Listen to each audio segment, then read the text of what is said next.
Cool. Let's take it from today. We're going to look at the final QC process before it hits case. Let's dive in. Can I say giddy up instead? Oh, dude, for sure. All right.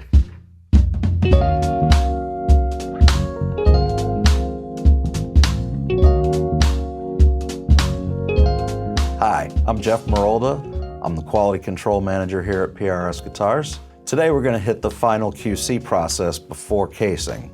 Giddy up. We'll bring the rack in. The guitars should have the big horns faced out. That way the setup guy knows that it has not been checked yet. So when John picks up the guitar off of the rack, takes a look at the hang tag, makes sure that the serial numbers, that they all match up, check out the electronics in the back to make sure it's neat and clean and everything is hooked up correctly. As John lays the guitar down on the bench, he's checking the side of the neck, making sure that there's a proper approval angle on the frets, feeling the fret ends to make sure that none of them are too sharp. Then he will pull each string out of the nut slot. What happens when it gets stuck in the nut, it doesn't come back in tune properly when you trem up or down.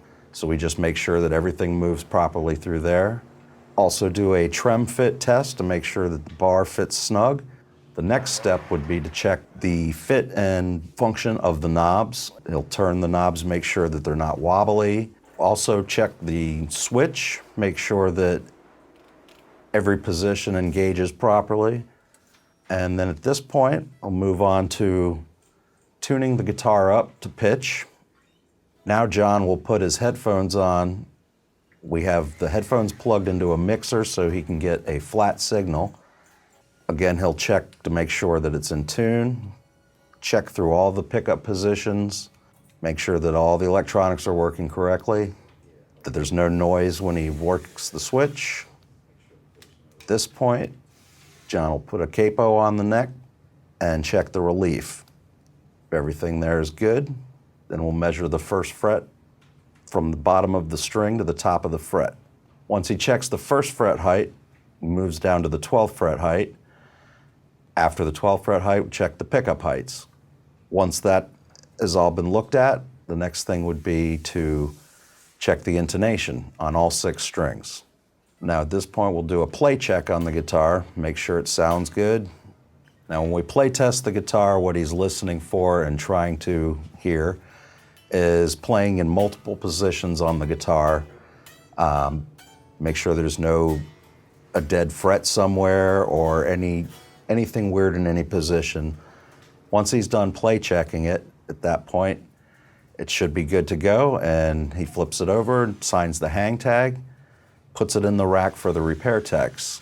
When we put the guitars in the rack for the repair techs, the small horn is always facing out. That way you always know that it's ready to be repaired and then sent back to case.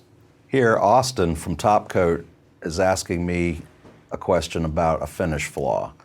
Part of my job as QC manager is making calls on the floor. We all work together as a team to try to fix stuff before they become a problem, and this helps keep QC tight as a whole. And the next step, we'll go to the repair techs. And yes, Tanner needs a haircut. What he's doing now is making sure that the back plate fits and takes the plastic off, screws the back plate on. After putting the back plate on, Tanner's going to wipe the guitar down. The finish techs, in essence, are looking for flaws that the normal person isn't going to see before it goes into a case. So he's going to wipe it down really well, look over the entire thing, determine whether it's good to go back to case. These guys are highly trained to find things that are even difficult for the camera to pick up. But that's all part of our process to give you the best product we can. On the off chance that the repair tech finds an issue, he can go ahead and address it and take care of it at that point. For example, here, he found some swirl marks in the top, and he knows that he can fix that pretty quickly. If he feels that it's going to take longer than 10 minutes, then we'll send it back to Top Coat for them to address the issue. And he looks over the hang tag one more time. We do this every step of the way just to double check the team before. That keeps us consistent. And now he can walk it back to the buffing room. First, he will go to the cut wheel and take out any scratches that he sees. He's already marked the guitar up for that, so he knows what he's looking at. After he does the cut wheel, he'll take it to the black wheel and polish it up and give it that famous PRS shine. When he's done buffing, he'll then take the guitar back to his bench, wipe it down, make sure he cleans any residual buffing compound or anything that was left behind when he buffed and polished it. Now, put a strap button on, and the reason why we wait till the end to put the strap button on is it makes it a lot easier to buff that section with no strap button on there.